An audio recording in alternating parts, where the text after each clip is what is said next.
For me, this programme is an opportunity to talk to teachers and parents about what goes into the making of picture books, what I think they're for, some of the ways that I prepare them, and the ways that I imagine would be good to use them. I've done lots of books by other people. I've done a number of books of my own. But I think that just for the purpose of this exercise, if we can just look at two, one of which is Clown and one of which is Green Ship. Clown is the story of a toy that's not needed anymore, is thrown away in the dustbin with a lot of other toys, but he has independent life. So he gets out of the dustbin, and the shape of the story is his adventures in trying to find somebody who will help him rescue the other toys.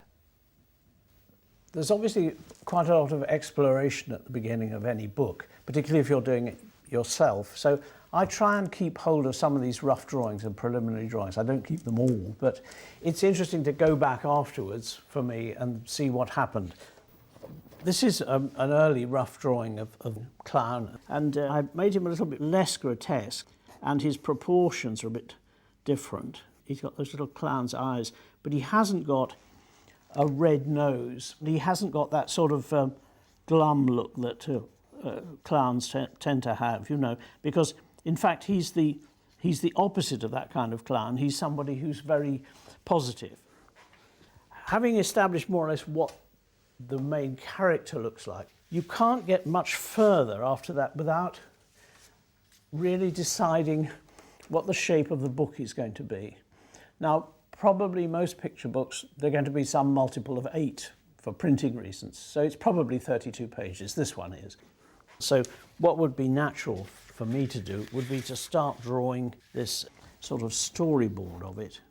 It can be quite small. It's what the French call a chemin de fer, which is, you can imagine it being a little railway train with trucks and so on. So this is the half title. This is the title page here.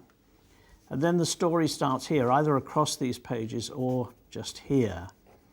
And I start off with the toys are being thrown away. That's where we start from, and Clown is included in them. So there's this rather frosty looking lady, we don't know who she is, whether she's the aunt or the cleaning lady or the grandmother, throwing out the toys.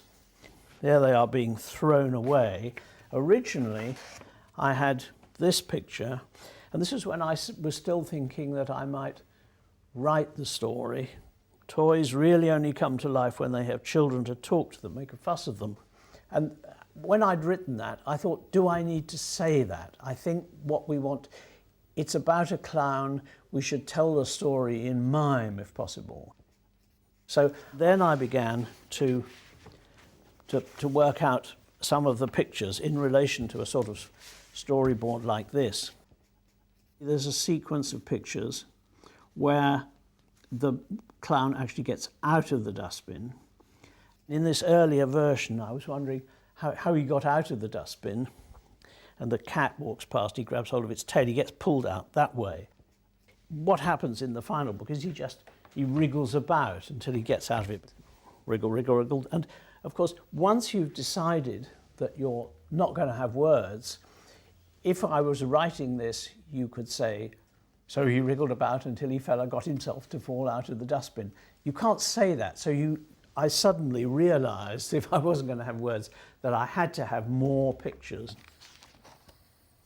The way you organize the pages makes you want to find out what is happening. I mean, in this one, for instance, where the clown is being threatened by the dog, the skinhead comes in and picks him up, throws him through the air.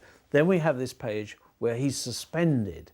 It's a key moment in the story, and it's as though we had to wait for next week's installment to find out what happens. It's that kind of feeling. But in fact, what we can do is to turn the page, and the nature of the storytelling changes again immediately. What I'd like to do is just show you what happens then. I've got my original roughs. This is, first of all, this is one of the skinhead finding him, and I decided it was better to have 3 pictures of that. And then I use this as a guide. The point of doing it in this way is that I know where everything in the picture is going to go, but I can't see it too well. I'm not actually trying to trace what is happening underneath, because if you do that, the life goes out of it.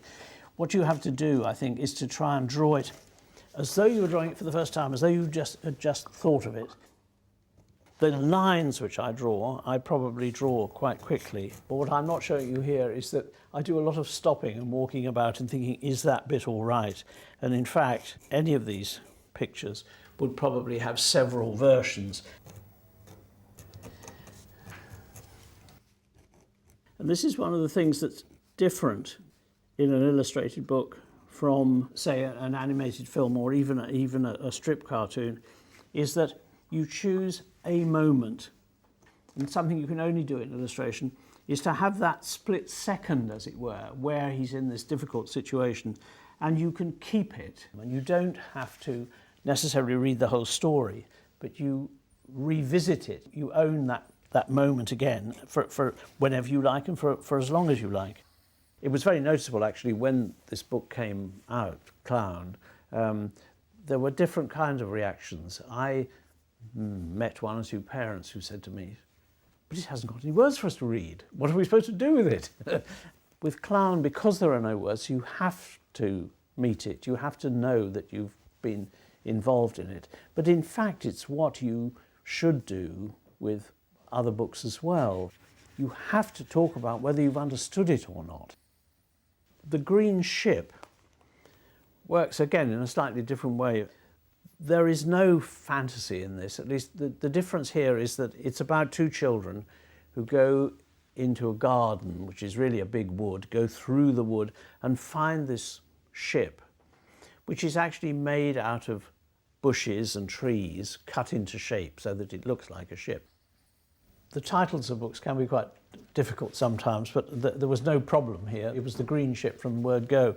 There were problems about what one did about the cover. The cover can be the most difficult bit of any book, because you want to suggest what the story is about without telling the whole story. You can see here there's a storm in the story. There it is, you see a bit of it with lightning. Here we see the ship with lightning and the 2 children who are the main characters. Here's another one where they're up the mast of the ship looking out to sea. In the end, I went for one like this, which there wasn't quite enough suggesting what was going to happen. So finally, you do actually part the jungle, as it were, that they're going through and come upon the ship. So in a sense, this cover is saying the story starts here. The shape of the book, which this storyboard is trying to show, is really the children discovering this ship. And the ship has been made by this lady who we discover later, has lost her husband at sea. And I suppose there are 2 ways of reading the book in a way, because you can read it with the reactions of the adult person, and she is thinking about things that have happened in the past, whereas the children are regarding it as an adventure. It's something that might happen to them in the future. This is an early rough drawing of the ship itself. I realised at the beginning I'd got the wheelhouse in the wrong place and I had to transfer it to the back of the ship where it was much better. But that is the kind of stage set, as it were, around which the story happens. And then it's a question, once again, of picking the right moments and how you're going to tell the story. And in this bit of the story, the climax is a storm. The storm has 2 major stages. First of all, it's the lightning. And there I wanted it to be a double-page spread. It's not a question of bringing it, of having a vignette or having a picture with a frame around it. It's got to take over our vision entirely. It has to have a few words, but the important thing about it is that lightning goes right across the page. And then it settles into, once again, another double-page spread which goes off the edge, which is as stormy as possible with black skies. The way it's applied makes you feel that there's wind blowing through that. There's an enormous quantity of cloud, and you just see the tiny little bit of yellow where the lantern is still shining in the middle of the picture. I feel I know what I'm doing when I'm drawing, whereas colour tends to be more experimental as far as I'm concerned. It adds to the emotion of the scene as well. I think you can often get some extra mood in on the colour. One of their imagined adventures might be, and because it is summer, so it might be a particularly hot day. And the fact that a lot of the pictures are not very defined, because one wants to be able to have the imagination sort of playing over that. I could then get the cast shadows from that strength of sunlight, and I hope that gives you a sort of a sense of something exciting happening. We're inclined to think, when we're thinking about literacy and learning how to read, that you need the pictures so that if it says cat, there you see the word, and so you know what it is, and it helps you to read. And once you've learnt how to handle language to a reasonable degree, then you don't need the pictures any longer. Whereas I think what I feel about picture books is that both of those things go on working together. At the end, the ship, as it were, comes to rest. In the last two spreads, the ship is beginning to grow out. It's going to go turning back into the wild trees that it was originally. And you get two pictures that you can turn the pages and compare them, so that you see that in the final spread, the thing has almost got back to nature. And you see the children becoming teenagers there. You get a little bit of emotional sky, as it were.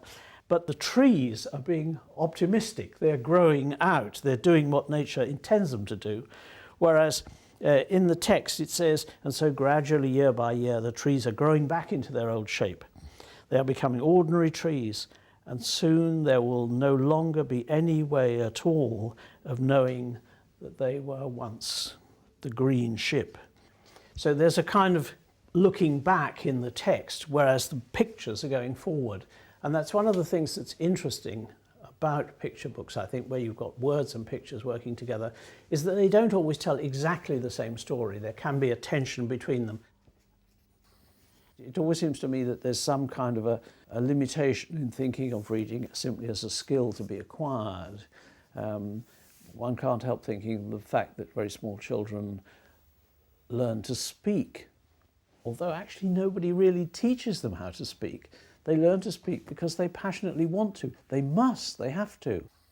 And I think there's a comparable experience going on with the book. You want to know about life, and you want to know about it through this. So that using picture books in that way, you not only learn to read, but you learn to read experience as well at the same time. These are the little primers, the first steps in that direction.